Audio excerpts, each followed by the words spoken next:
Tonight on Access TV, it's Gotham Comedy Live. Get ready to laugh with Jamie Lissow, Zainab Johnson, John Huck, Mike Yard. This week's host, John Caparulo. Gotham Comedy Live, all happening right now. Ladies and gentlemen, John Caparulo! Yeah! Fuck yeah, huh? Gotham Comedy Live in New York. This place fucking scares me. It is. This place, I mean, I've lived in L.A. I'm from Ohio, which you can... Shut up, it's not a joke. That's real shit, all right? But I mean, I've lived in L.A. for 15 years. This place is different. I can't figure out cabs. Why do they need me to tell them where to fucking go? I mean, they should know their city by now. I mean, I was here for Thanksgiving a couple years ago. I got in a cab and I'm like, I get in, I'm like, MetLife Stadium. He goes, you got cross streets? I'm like, yeah, MetLife Stadium and MetLife Stadium's fucking parking lot? I mean, what? If I got in a cab and said, I mean, can you take me to Grandma's house? I could understand you, but... Dick. But I went to, it was at the butt fumble game. That's it, yeah. That's a pelt on my wall, huh? That's impressive. Some people saw the Immaculate Reception. I was there for the fucking butt fumble. I like football. I'm a football fan. I got to go to the Super Bowl a couple times. That was cool. I didn't play. I didn't get to dress for the game, but I got to go to Super Bowl 45 and 46. It was cool to, you know, it's cool to go to the Super Bowl because then I don't have to go to a Super Bowl party. Because, I mean, you can't watch a Super Bowl at your house by yourself. People have a fucking intervention for you, so... You gotta go to a Super Bowl party, and inevitably there's people at the Super Bowl party who don't watch football, and they're gonna fucking talk. What does first down mean? Oh, it means there's another TV upstairs? Right, it means... It's the biggest game all year. I'm gonna need you to shut the fuck up for about 4 hours. See, I don't need all the pageantry when I go to a Super Bowl. Like, I don't need all the, you know, I mean... I'm a football. I don't need all that stuff. Like, you get to the Super Bowl, they have a seat cushion with a pouch and tools. It's got instructions. It's like during the halftime show when Madonna sings Lucky Star, pull out your glow stick and wave it to and fro. Like, or Madonna could go fuck herself. I mean, there's that option too. I'm just saying. The first time I went to the Super Bowl 45 was the Steelers and Cardinals. I went. Fucking relax. I went. My buddy's a Steeler fan, so we went. We bet on the game. $200 bet. My friend decided to be a dick because he lost. Paid me off in all $2 bills. Imagine the commitment it takes to be that much of a dick. I mean, you can't go to the ATM for that. I mean, you gotta go to the bank, stand in line, go up to the teller. Yeah, I need 100 twos. I mean, teller's probably like, you're just being a dick to somebody, aren't you?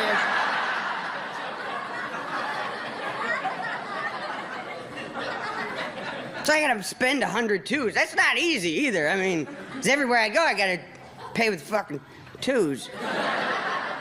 Every cashier's like, that's a $2 bill. I'm like, oh, this is the guy who fucking gave it to you. I know, just...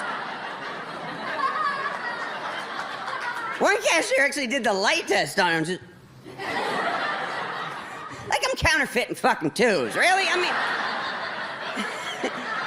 Yeah, twos and Sacagawea coins. I like to have really, really conspicuous counterfeit money, lady. I'm married now somehow. I like being married. Some dudes are just not real supportive. Like one of my best friends, we got engaged, he's like, oh, have fun having sex with the same woman every night for the rest of your life. I'm like, well, that would improve my numbers. So, I mean, thank you. I can see it. it was a sacrifice for some guys. I mean, with your lifestyle, your sex life. For me, not so much. You know, there's this long line of pussy outside my door. Like, you're all gonna have to go home now. I'm sorry. The position's been filled.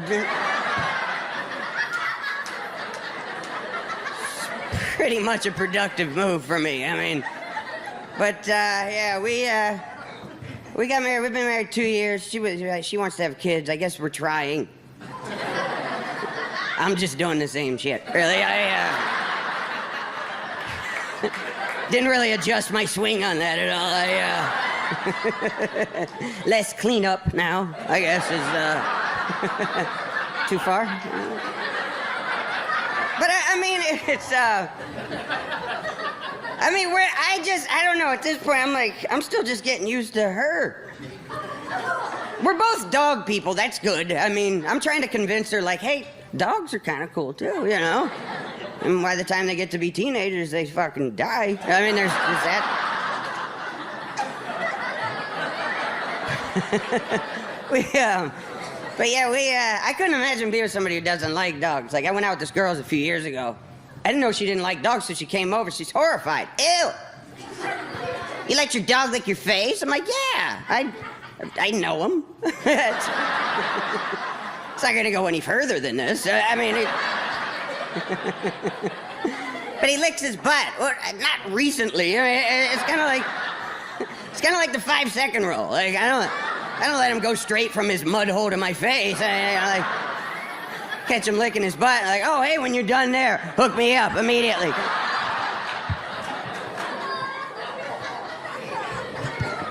I like dogs. She really wants to have kids. She started putting clothes on the dogs. It's not so much that they look ridiculous. Like, I mean, I get home, they're wearing sweaters, and one of them's got a hoodie. I don't know why he has a hoodie. But it's now when I pet my dog, I gotta feel like a fucking pervert. Though, I mean, come here, Barney. Who's a good boy? You're a good boy. Let me get up your shirt a little bit there, Barney, huh? Yeah, relax. Barney's a good boy because he's not gonna fucking tell anybody about this shit, is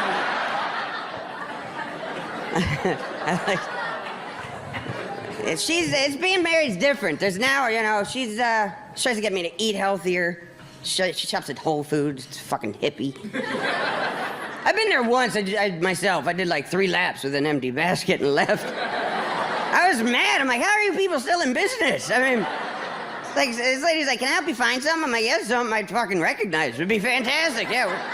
Where's your Oreos aisle? Do you have that?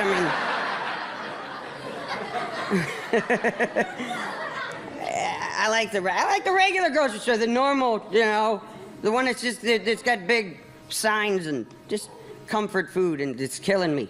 You know, but I hate, you know, the one thing I hate at the grocery store now, it still is the, do you get that where you're right as you're about to pay, and would you like to donate $1 to help fight muscular dystrophy today? No, I'd much rather look like an asshole in front of everybody else in line right now, actually. I'd rather leave the store as everyone glares at me like, what a cheap son of a bitch he was. What's his problem? I want everybody thinking I like muscular dystrophy. That's what I want, son of a bitch. Can you break a 2, motherfucker? Because I hate the You guys ready for some fun tonight, huh? Come on.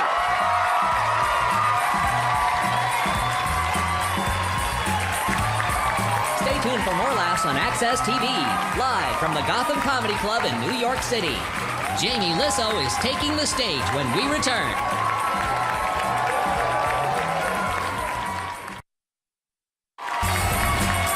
Welcome back to the Access TV presentation of Gotham Comedy Live. More laughs happening right now. All right, you guys. Your first comedian tonight. Great comic. I've known him for years. He's been on the Tonight Show with Jay Leno. Let him hear it. Jamie Lissow.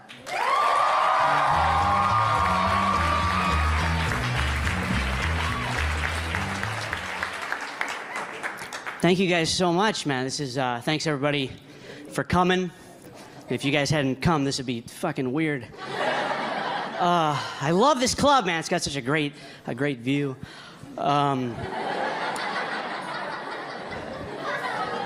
I hope this goes well because it's live, and it's like I always tell my friends, it goes better than it does.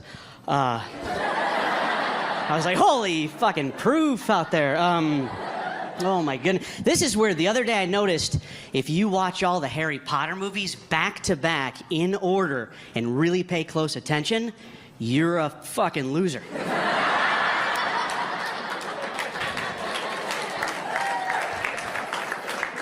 Oh, it's just gorgeous out tonight. New York is a weird place. I hurt my finger the other day, and I had to go to the emergency room, and the doctor looked at it, and he goes, man, Jamie, that is a bad fracture, but it could be worse. And I go, really? And he goes, yeah, you could be a magician. And I said, what do you mean? Because I wouldn't be able to, like, hold the tricks and stuff? And he goes, no, man, it would just fucking suck to be a magician, wouldn't it? That'd be a... Oh, man. So... That's cool. You guys laugh so hard, I was able to get rid of one of my jokes. Fuck yeah, I hated that one. I've been doing it for 11 years. So I have a couple of kids back at the house, guys. Not in a weird way. I don't just have a couple of kids back at the house. That would be weird to admit that, you know. But I do. I have 2 kids at home, and sometimes people are like, Jamie, you have 2 kids. Do you have a favorite? Which is a ridiculous question, right? You know, obviously I do. You know what I mean?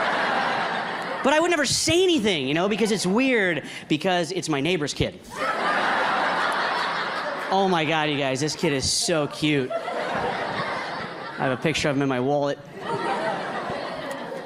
I used to live here. I used to live right in New York City, but it got too expensive for me. I had to live in a studio apartment. I don't know if everybody here knows what a studio apartment is. Basically, it's where you live in one room and you pretend like that's fucking okay. That you... My friend came over, he's like, dude, here's your new apartment. Thought maybe you could show me around your place. Which I don't know if you guys ever given a tour of a studio apartment. But it always goes the same way. You know, you're like, okay, and right here we have the... And then you just start crying because your life is shit.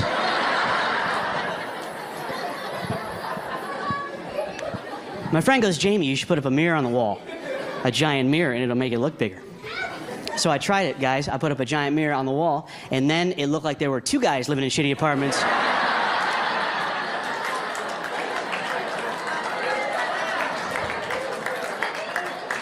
2 failures in matching pajamas. Like, oh my God, that guy's trying to hang himself too. I don't even know if I'm smart enough to live in New York. I remember I was here once, and I was trying to do the New York Times crossword puzzle. Holy shit. Sometimes I didn't even have to read, like, the whole clue to figure out I wasn't gonna fucking get it. Okay? Damn it, it was like, what Portuguese? I don't know.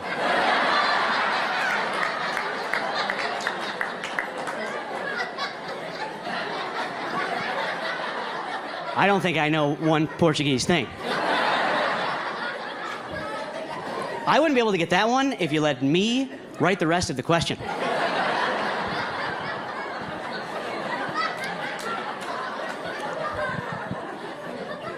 So I have these kids, right? And do you know there's milestones you want your kid to hit when they're little? Like you want them to like crawl at a certain time, and then you want them to walk. That's important. But do you know there's this one I didn't know about that women usually know? Do you know the first milestone when they're a baby is you want them to like flip over? Right? That's like a big thing when the baby flips over from front to back. That's a real thing. I didn't know that was a thing, right? And my wife, when we had a baby, one day she goes, Jamie, get in here. The baby, Charlie, is about to flip over. And I just didn't go in there. You know what I mean? I just didn't. Why would I go in there to see? So I just stayed watching TV. And then she comes in, and she seemed, I don't want to use the word agitated because it's not strong enough. But she goes, you missed it. Charlie flipped over, and you missed it. And I go, who gives a fuck? That's what I said without thinking. I said, who gives a fuck? And then she looked at me so angry. I said, no, I mean like a cheer, like, who gives a fuck? I do. Yeah. That's a real thing, you guys, to flip over. I remember my wife's friend was over once, and they were all worried because she was like, oh man, Cindy is almost 9 months old, and she hasn't flipped over yet, you know. And I was like, yeah, I don't think it fucking matters. You know what I mean? I don't. Sorry to interrupt, but I don't think it matters.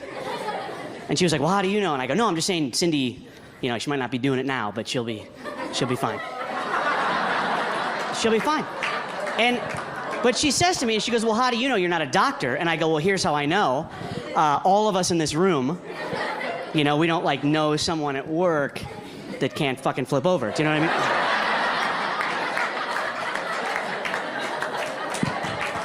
mean? Yeah, like we all learn to do it. You don't like go to the beach and there's a guy like, I can't flip over. I never learned to do this, guys. I never. Help, I'm burning on the one side.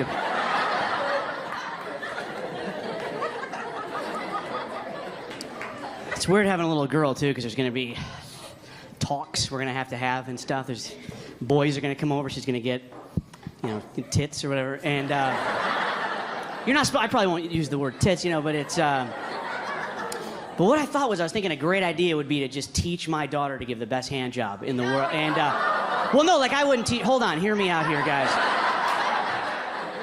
I think you should just give me a second on this one.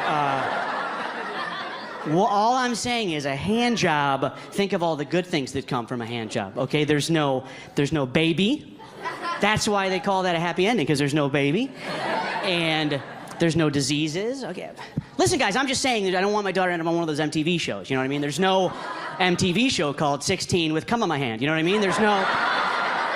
Right? Oh, you know what?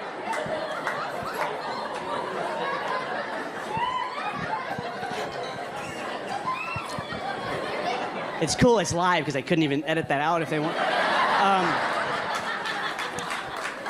It was weird. I was in Alabama a few weeks ago, and is anybody from there? Because I'll change it. It was a wonderful place, though. But after the show, this one guy came up to me. He was like, "Hey, man, you know, I never heard of a studio apartment until you mentioned it." We talked for a little while, and he asked me how much I paid, and I told him, and he was like, "Dude, you're a fucking idiot." That's what he told me. I was like, "What are you talking about?" And he goes, "Do you realize for that much money here in Alabama, you could literally live in a 10-bedroom house on about 100 acres of land?" And I was like, "I know, man, but the only problem is out the front door, Alabama is there." My name's Jamie Lissow. You guys have been so much fun. Thank you very much.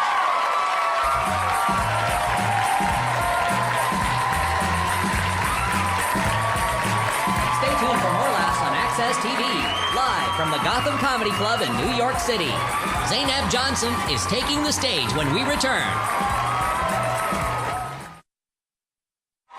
Welcome back to the Access TV presentation of Gotham Comedy Live. More laughs right now. Your next comic, you know her from Last Comic Standing. Give it up for Zainab Johnson. Let her hear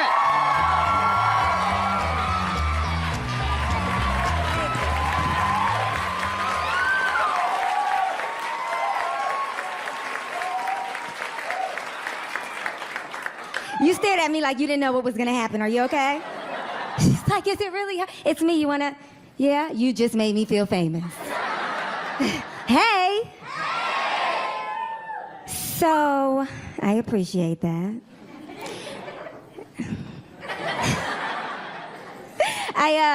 They say black people are always late. Who says it, sir? You do. Yeah. It was my New Year's resolution. I was like, I hate when they say black people are late. I'm not gonna be late anymore, right? But the thing is, when you show up on time, you notice when everybody else is late. Like my one homegirl, she's disrespectfully late. Like, I try and trick her. The show starts at 8. I'm like, it starts at 7:30. She still gets there at 9:45. Disrespectful. We got into an argument. I said, you don't have any integrity. She said, Zainab, you don't get it. The reason why I'm always late is because I need time to do my hair. Okay, hair joke. Thing is, her hair never looks good. So now every time she walks in late, I'm like, you could have been on time. You could have been on time. I'm from New York. I'm so happy to be home. Yes. I live in LA. I live in LA and I live in an area called Hollywood and Highland. Somebody told me, oh wow, you're from New York, you live in Hollywood and Highland, that must be just like Times Square. No, it's not. Times Square, you see people going to work, coming from work, handling business. Hollywood and Highland, I walk out my door, I see the same homeless woman shitting in front of Starbucks.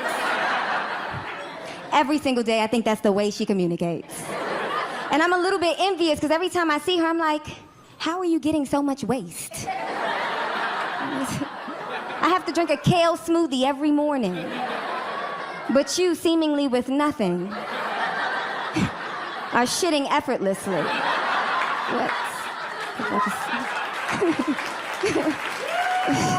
How is that possible? I'm happy to be home. I'm happy to be home because I see some of my family in the audience. It's actually 13 of us. Yes, I have 7 brothers, 5 sisters, all from the same mother and father. My mother's crazy. She's freaking crazy. I brag about it though. Like, I feel like that's the thing that makes me special. You know, like I grew up in New York. At times we ain't have shit. So I feel like whenever I was losing, that was like my go-to win. Like kids would come up to me in school and be like, Zainab, did you get an A on the test? I'd be like, no, but I know my father.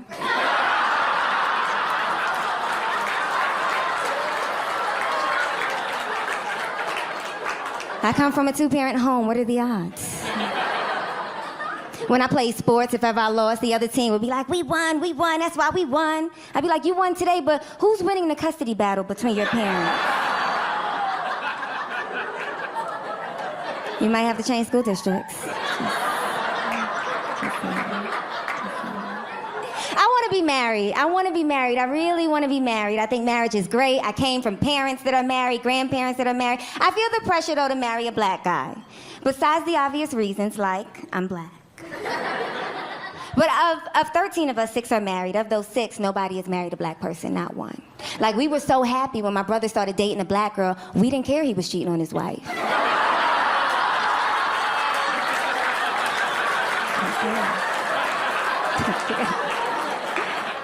I found out later she was Dominican. I was like, we'll take it. That's close. That's close. It's so interesting though, like we're so different. It's so interesting to see 13 people grow up in the same house and be so different. Like my sister, she's older than me, but she's always been like bougie. You know, like extra bougie. She just married this, a British guy from the UK, older with a little bit of money, you know? And like people, she's in the audience, she just said a lot.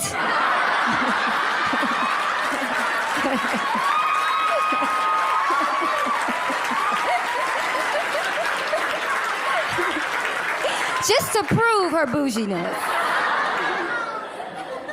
So she has all these like designer items and people always say, wow, you know, you have all these nice things. What do you do for a living? She responds, I'm married. And like, I'm her sister, I know I should root for her, but every time she says it, I'm just thinking, bitch. Such a fucking bitch. My younger brother, he's complete opposite. He hood boy from New York. Could do anything he wants in the world, but he likes the hood. He likes to be like hood relevant, you know? Like, he likes to say this thing. He says that with anything he doesn't like, he's like, that shit is trash. Everything. Like, he hates the fact that I have a shaved head. He won't even FaceTime me. He hates it.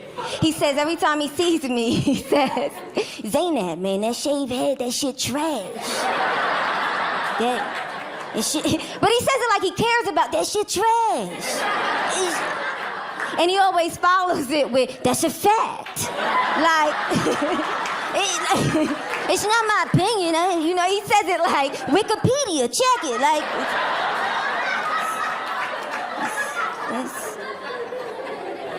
he said, Zainab, what are you doing? I said, I'm in my car. He said, drive down to the city dump and stick your head in, because that shit is trash. That's your fact. He says it about anything, though. He can see a pretty girl he likes. Yo, I'm trying to take you out. No, I'm good. Oh, she trash. That's your fact. Like, he got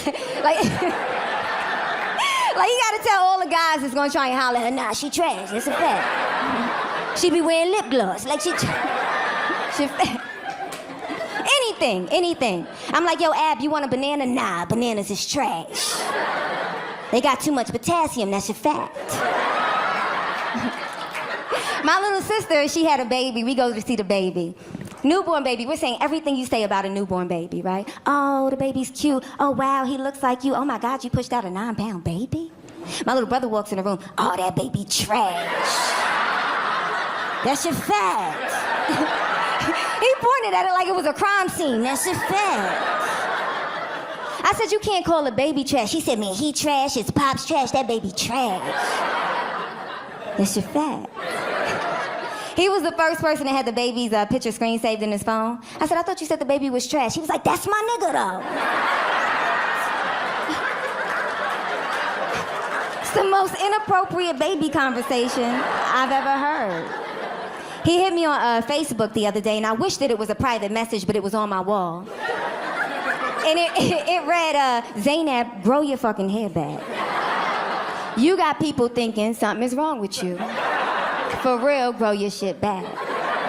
And like I said, he's hood, you know, like just unnecessary, like I kill your mother, eat your kids. Like just scary, right? So I'm imagining him typing it very aggressively, like, Zainab, grow your fucking hair back.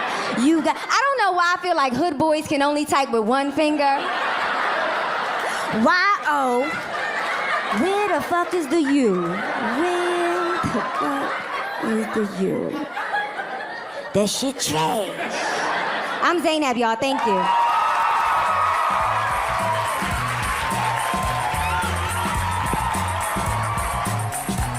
Stay tuned for more laughs on Access TV.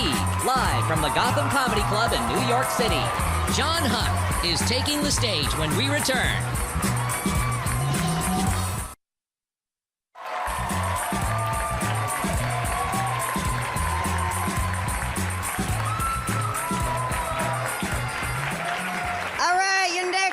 Is the co-host of the Full Count podcast. Give it up for John Huck.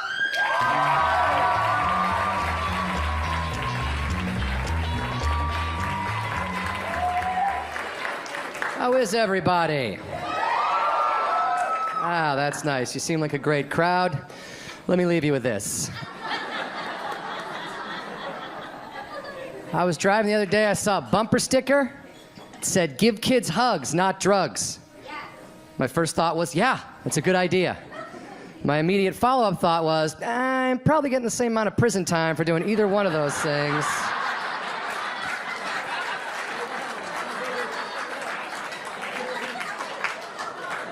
I feel like I'd be better off going to a crowded playground and just throwing out fistfuls of crack rock like birdseed, rather than showing up like, hey, who wants a hug? Come on, give me a hug! What's that, officer? No, I don't have children of my own. I saw a bumper sticker and I do what signs tell me. I'm an idiot. Sorry if I seem tired. I've not been getting the proper amount of sleep lately.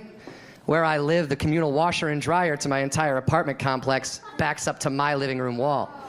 Right. So I can hear people doing laundry all hours of the night and day, which is not a big deal as long as people are washing human laundry.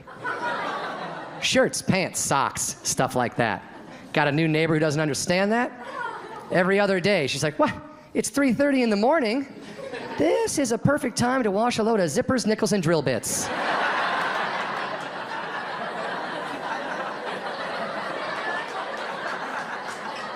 What are you doing down there, lady? Drying a robot? What's happening?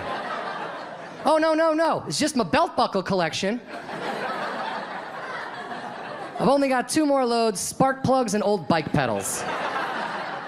Oh, thanks. Thought I was doing okay in the looks department, but ladies have spoken loud and clear, and that is not right.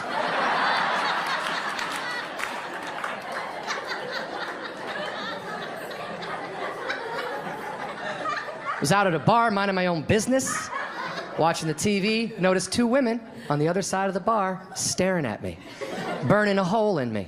So I was like, I should go talk to these ladies because I think that's how society works. I have no idea, really. I don't get out a lot. So I casually walk up to these ladies and as smooth as I could introduce myself. Hi, I'm John. Couldn't help but notice you were looking at me studying me from afar, you know? And this one girl cuts me off. She goes, yeah. Because if anything weird happens to me or my friend here, I won't be able to describe you to the police later.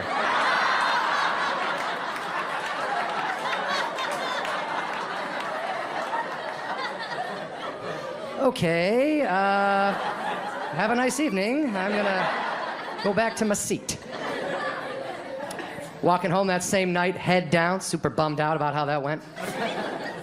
Guy I don't know on the other side of the street yells out at me, "Hey, that beard makes you look like a racist." What? I said, "Excuse me?" He goes, "You heard me, man. That beard makes you look like a racist." And I stopped. I was mad. I was like, "First of all, sir, it is 2014. That is a small-minded, ignorant thing to say to someone. And secondly, I think the word you're looking for is rapist."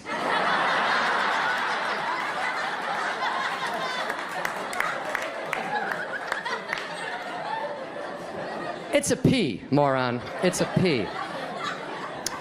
Ignorance is everywhere, though, guys. You can't learn everyone all at once, anyway. I don't think I'm going to have children. I don't think that's in the cards for me. Not because I'm anti-kid or I hate kids or anything, but I'm actually afraid of dad anger. In case you don't know, dad anger is a disease that affects 99.9% of all men with children.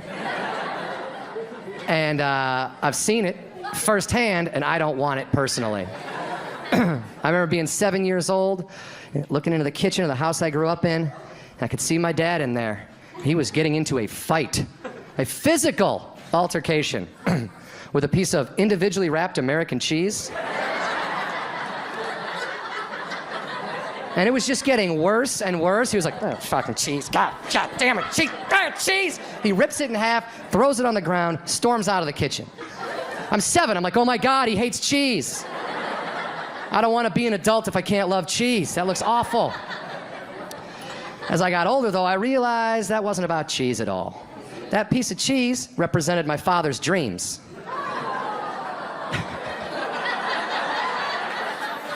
And his hands represented what me and my brother had done to them. Could have been a National Geographic photographer, fucking kids. And I want to love cheese forever, so I'm not going to have children. It's a math problem. I like baseball. I watch a lot of baseball. You guys like baseball? All right. It's a better response than I usually get. No, I like baseball. I watch a lot of the Major League Baseball Network, which is a channel that talks about baseball 24 hours a day, 7 days a week, 365 days a year. And it's really exciting when the baseball season is happening, right? But in the off season, it takes a little bit of a dip in the action. I was watching it one day, like 4 months before spring training, and these two guys on there, I felt bad for them. They were like out of topics, right? One guy was like, "Hey, where'd you go to school again?" Like they weren't even, like nothing, what? Like what's your wife's maiden name? Like what kind of car do you drive? Nothing to do with baseball. And I felt like you could sense a producer off camera, like, "Come on guys, baseball, baseball, baseball." And one guy was like, "Oh yeah, baseball." And he just pulls a topic out of thin air and he says, "Hey, what if the players from back in the day were to come back now and see the way the game is played?" The other guy's like, "Oh my God, a topic, awesome." And his quote was, "Yeah, I mean, if Babe Ruth came back today, the first thing he'd say is, 'Wow, look at the velocity on these pitches.'" And I'm sitting at home like, I don't know about that. I don't claim to know Babe Ruth. I don't claim to come from the time of Babe Ruth, but I've seen some documentaries and I've read a couple of history books. And I think if Babe Ruth came back today, see the way the game is played now, one of the first things he might say is, "Holy shit, there's a lot of black people playing this game." Followed closely by, "Why are my powers useless against them?" "Somebody give me a Cuban cigar." What? Turned into a trade embargo joke at the end, guys. It's literally the highest proud thing I'll say all night. My brother's an idiot. He doesn't have a TV, don't worry, we can talk about him. He doesn't think before he speaks. He's only a few years younger than me, does not think before he speaks. I was out at a bar, minding my own business, eating dinner by myself, because I'm super popular. and I turn to my right, and like 4 tables away is Weird Al eating dinner with his wife like a human being. And I freak out. I'm like, oh my God, I love Weird Al. Oh, I was like, really influenced me as a kid. I thought Weird Al was fantastic. My brother loved Weird Al. So I get away from the table. I don't want to freak out next to him. So I get away from the table. I call my brother. I say, hey man, you got to get down here. Weird Al is here. To which he responds with, huh? Yankovic or Pacino?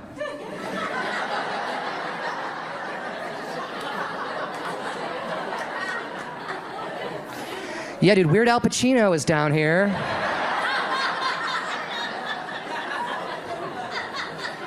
He's got an accordion, and he's shouting out lines to Son of a Woman in Scarface. You're the first person I called. Click. Guys, I'm John Huck. Thanks a lot. Enjoy the rest of the show. Stay tuned for more laughs on Access TV, live from the Gotham Comedy Club in New York City. Mike Yard is taking the stage when we return.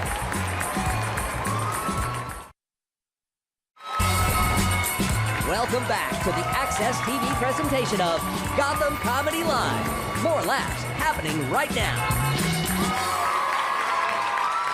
All right, you guys know your next comic from Inside Amy Schumer on Comedy Central. Give it up for Mike Yard. Let him hear it.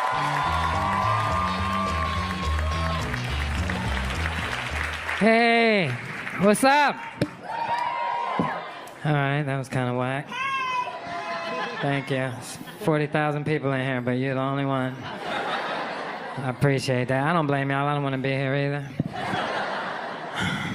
I really don't. If I didn't really need this $25, I would not fucking... What are you gonna do, right? Netflix ain't gonna pay itself. Gotta fucking get that Netflix money. I'm lying. I love doing this job, man. I love doing comedy. I can't do anything else. I tried to have a job. I did. I used to have a regular... Why are you laughing? I did. I used to have a regular job. I was in the Matrix, but I had to get the fuck out. Because the Matrix is scary, yo. You know what it is? There's too many rules when you got a job. Like, I'm not a rule person. You gotta know who you are. There's no rules to comedy. That's why I love doing it. There's no fucking rule. None. The only rule is be funny. That's it. And you don't even have to do that sometimes. There's a lot of times where you look at the audience like, my bad. I thought this shit was hilarious when I wrote it. It's the only rule of comedy. There's no drug test to this job. None. None. You hear me? I could have shot dope right before I came up here. I could have been in the hallway. Could have came on this stage. Y'all wouldn't give a damn as long as I was funny. That's all you want. That's what you paid your money for. I could have came on this stage and be like, yo, so I was on the subway.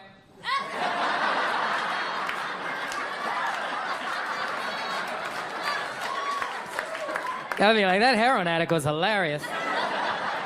The way he kept nodding out in between jokes was suspenseful. I can't do it, man. It's too many damn rules. Like most jobs, you gotta be there, what, like 8, 9 o'clock in the morning, right? 8. Now, like, why? Why? I'm not gonna work at 8 o'clock, so why the fuck am I here, right? I could have had my coffee and bagel at home. You're just making me uncomfortable while I eat my breakfast. Because I'm gonna eat regardless. Fuck this job.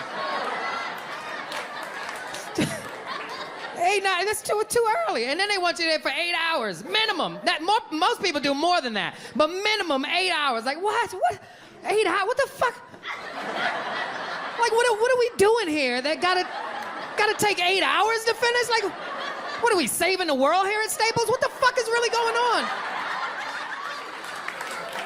8 hours, that's too much time. That's too much time. There is nothing in my life that I want to do for 8 hours in a row. You know how long my workday is doing comedy? 10 minutes. 8 hours is ridiculous, yo. That is 1/3 of my day, right? Let's do math. I think I'm right. Any Asians in here? Ain't 1/3? Oh, I'm sorry. Did I just disrespect the Asians by saying they were smart at math? My bad. 8 hours is 1/3 of my day. That's 1/3 of my day that I have to spend around people I don't really fucking like that much. Because let's be real, everybody in this room has at least one person at your job that you look at every day. And you're like, when are they gonna fire this motherfucker? Am I lying? Okay. And if you're not laughing, you're that person. They don't like you there. They don't like you. You did it to yourself. I didn't do it. It's too much time, man. It's too much time to dedicate to one thing. Let me give you a better example why that's too much time, right? I got a son, and I love my son to death, man. I would die for my son. That's how much I love him. If I'm in a situation where somebody got a pistol of both of us, and they're like, one of you guys got to die, and the other one gets to live, then you got to kill me. It's not a discussion. That's how much I love my son. You got to kill me so he can live, right? But I have never spent 8 hours in a row with that little motherfucker. Okay, let me tell you something. After about 45 minutes, I'm like, yo, don't you got Xboxes and shit you need to go play? Like, why are you hanging out with me, yo? Go do young shit. Like, I can run for no reason. Get out of here. I feel like some people judge me when I call my son a motherfucker. That's because you don't know him. Look, people always take his side because he's a kid, but my son is an asshole. Like, I love my son. Like I said, I would literally die for my son, but he's an asshole, all right? Okay, listen to me. Everybody in this room has had a conversation with somebody, and when that person walk away, you're like, what a fucking asshole. Okay, that person had parents. I happen to be the parent of an asshole, and I've come to terms with that. Okay, let me tell you why I call my son an asshole. This is the most recent thing that he's done, right? My son just started high school this year, right? So his first week into the school year, my son decided he just wasn't gonna go anymore. Right? We didn't have a meeting or anything. He just made an executive decision like, yo, I'm not really feeling this shit. I'm not going back. And he's an idiot, because he knows all his teachers, any school my son has ever been to, I go there, I meet all the teachers, I give them my number, they give me their number. He knows this, but he decided he wasn't gonna go, right? So the school calls, and you know, they're like, hey, listen, man, you know, we're a little concerned. You know, Michael hasn't been here in a couple of days. We're just making sure he's okay. I'm like, well, he left here with a book bag on. I thought he was with you, motherfucker. You mean to tell me none of us don't know where this little fucker's at? And then he comes home from school on time, mind you. My son is a math genius. He comes home exactly when he's supposed to come home, all dramatic, dropping his bag. Ugh, what a day. And I'm sitting there like, really? So I go, you know what? Let me see how far he gonna take this. So I go, hey, listen, how was school today? He goes, it was good, you know, a little rough, but it was good. I'm like, so you're gonna go with that? He goes, yeah, what happened? I said, how was school today? He goes, it was great, you know, like I said, a little tough. It takes some getting used to, but as high school is different, but you know, it was okay. I'm like, so you just gonna up it a notch? You fucking asshole. He said, why? What happened? I said, they fucking called. Why do you think I asked you twice? I heard you the first time, but I wanted to give you a dumbass an opportunity to take it back, but you went further from it was good to it was great. I'm like, what a fuck? And it pissed me off, because I told my son a long time ago, I said, listen, man, because when I was a kid, when I was in high school, I had to work. You know, we didn't have money like that. So I had to work and help out in the household. He don't got to do that. I said, right now, your education is the most important thing in your life, and you're not going to school is unacceptable. As long as I'm your father, that's not happening. So I said, since you can't find a school, I'm going to take you to school every day, because I know exactly where it is. And he got excited. He's like, oh, I get a ride to school. I don't got to take the subway. You know, it's New York City. You got to take the subway to school. He got a little excited, but he forgot in his excitement that I was a comedian. So what I did was, this is exactly what I did. What I did was, the first day I took him to school, I dropped him off in front of the school. I don't play that side of the school shit. I'm not saving face for you. I'm pulling up right in front of the school, and I got a piece of shit car. It's loud. It's all kind of back. So I pull up right in front of the school. Now, if you know anything about New York City public high school, in the morning, it's like thousands of kids filing in, right? It got metal detectors, so it gets backed up. There's a bunch of kids in front of the school. So I pull up in front of the school. My son gets out the car, and as he gets halfway to the school, I just yelled out the car window, "Who loves you, Michael Yard?" He was like, "What are you doing, Dad?" I was like, "Daddy loves you, Michael Yard!" And then I threw one of these at him. Yo, he was mad. He was mad. He came home after school all upset. He's like, why would you do that to me? I was like, I'm just fucking with you. So the next day I took him to school, right? I pull up in front of the school, and as he gets out the car, he gets halfway to the school, he just turned around, he had the saddest look on his face, like, Daddy, please don't. I was like, nah, you good, you good. So as soon as he turned around, I jumped out the car with my t-shirt tied up in a bun, a fake belly button ring. I was looking extra sexy, and I just ran up to him. You forgot to give Daddy a hug. Daddy loves you. So does your other daddy. You guys have been amazing. I'm Mike Yard. Thank you very much.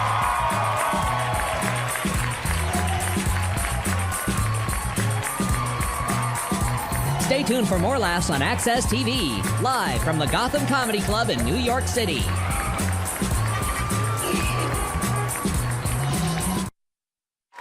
Welcome back to the Access TV presentation of Gotham Comedy Live. More laughs right now. Yeah! You guys have been phenomenal tonight. As like Jamie said earlier, it's so much better when there's people. It really is. I remember one of my first shows in Los Angeles. I did a show for one guy. What? I'm like, I was mad that he fucking stayed. I'm like, what do you want? Just go, man. It's not even a show, it's a fucking conversation, except I'm louder. It's just weird. All right, we're gonna bring up the comics that you saw tonight. Come on, guys. Give it up for Jamie Lissow, Zainab Johnson, John Huck, and Mike Yard. Let him hear it.